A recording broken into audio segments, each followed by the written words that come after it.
नमस्कार साथियों, जियो sapiens academy के इस ऑनलाइन प्लेटफॉर्म पर आप सबका स्वागत है, अभिनंदन है।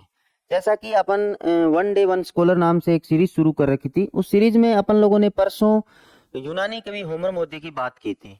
उसी कड़ी में आज हम एक और यूनानी विद्वान की बात करने जा रहे हैं, जिनका नाम है थेल्स। थेल्स मोदी की आप मेरे पीछे फोटो देख रही होंगी।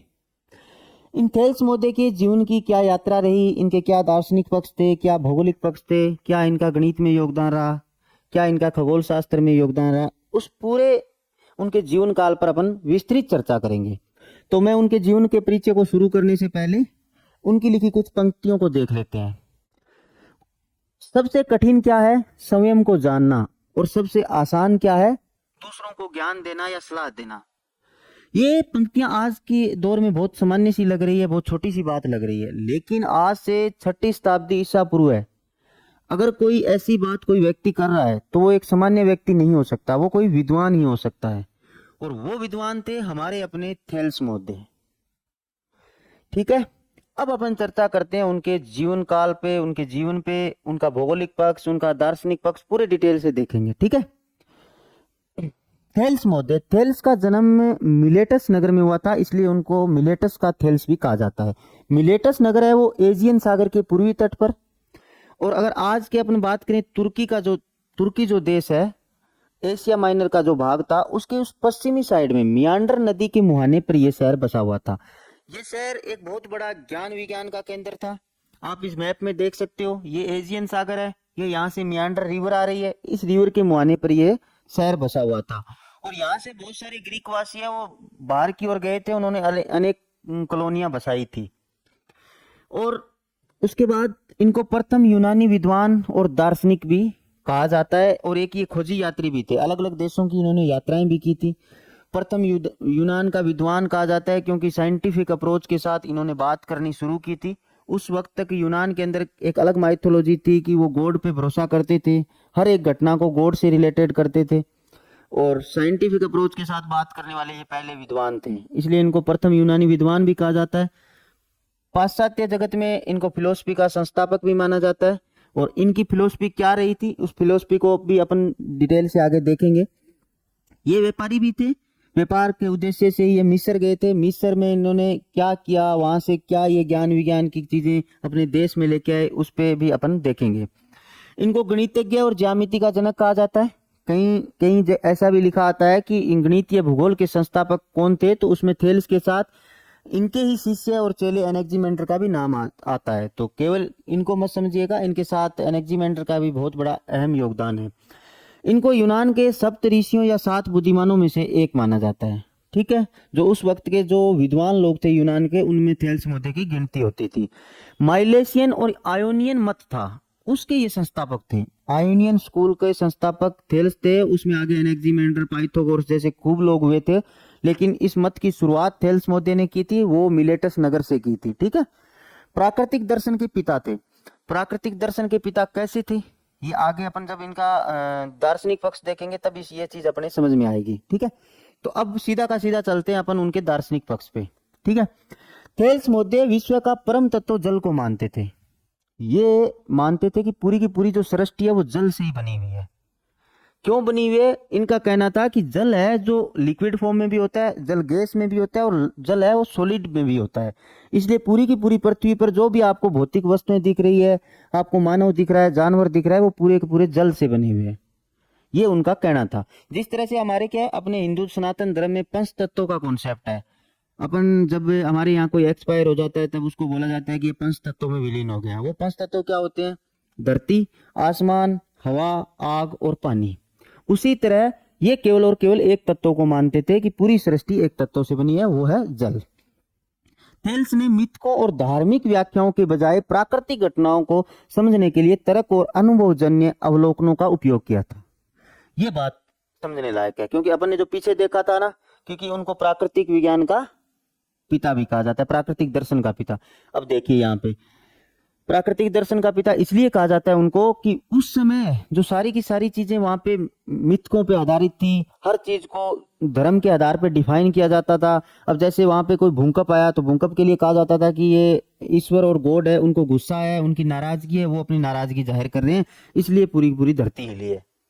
इस टाइप की वहां बातें चलती थी। और उस दौर में ये भूकंप के लिए थेल्स मोदे ने ये कहा कि नहीं, ऐसा कुछ नहीं है, ये जो पूरी की पूरी पृथ्वी है ये तस्तरी के समान जल पे तैर रही है और जल में लहरें आई इसलिए ये पृथ्वी हिली है।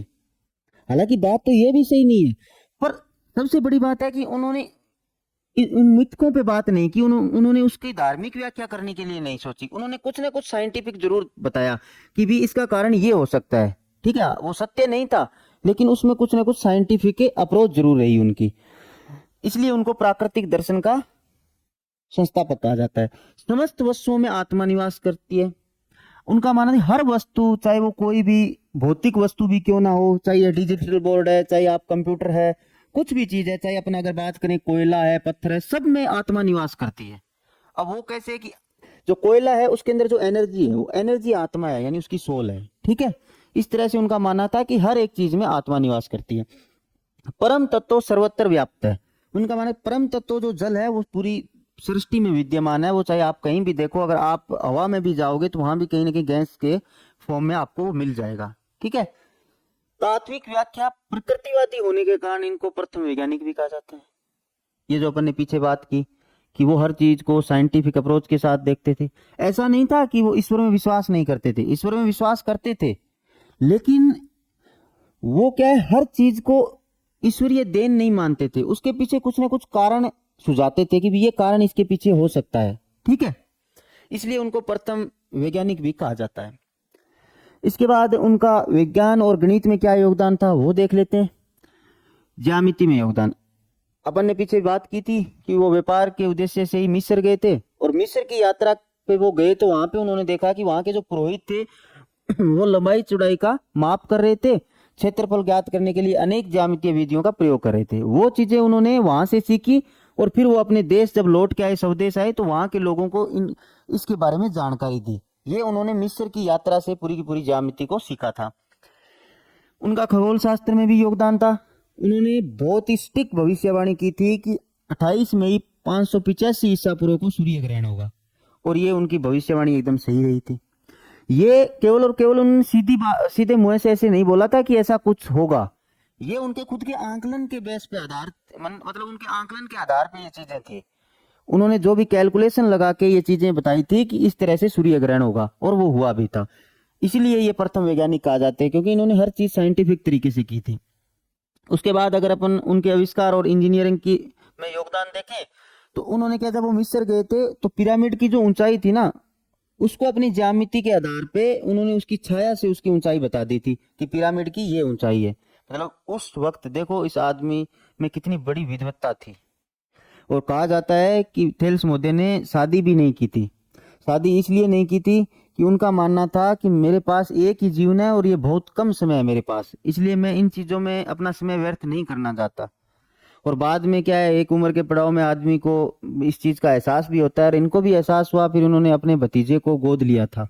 ठीक है, तो अब देखते हैं इनका थेल्स की प्रमेय को। कई बार क्या है, प्रमेय 10वीं तक अपन लोगों ने पढ़ी भी है थेल्स की प्रमेय को, लेकिन यहाँ अपन का पढ़ने का मकसद यही है कि कहीं ना कहीं कोई डमी ऑप्शन आ जाए, कोई थेल्स के बारे में कोई संदर्भ में उनके सत्य है सत्य पूछ ले, तो वहां पे थोड़ा सा अपने को पता चल जाए कि भी ये सही है ये गलत है, जो भी है।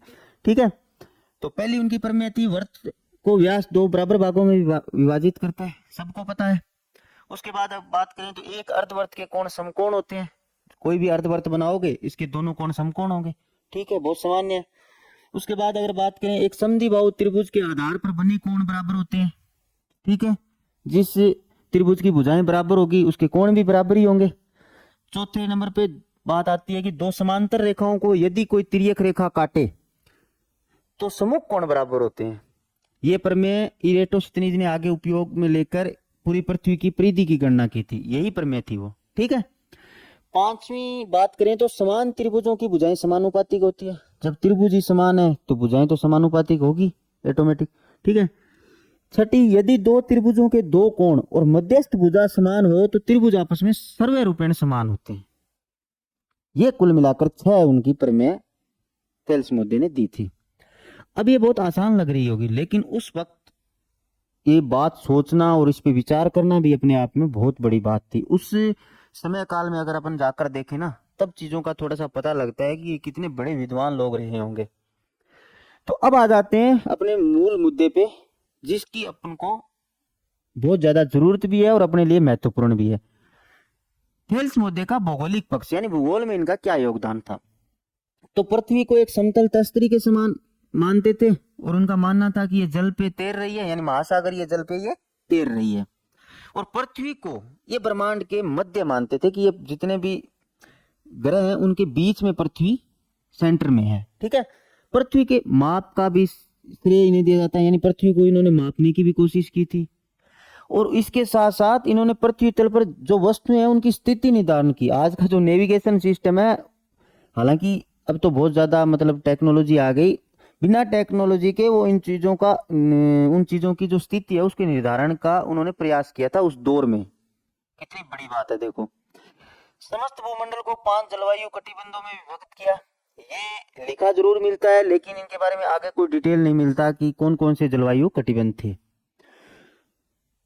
इसके बाद अगर अपन देखें तो जब ये मिस्र गए थे तो वहां पे इन्होंने नील नदी को देखा, उसकी उत्पत्ति को, उसके कटाव को, किस तरह से कटाव कर रही है, उसके डेल्टा प्रदेश को।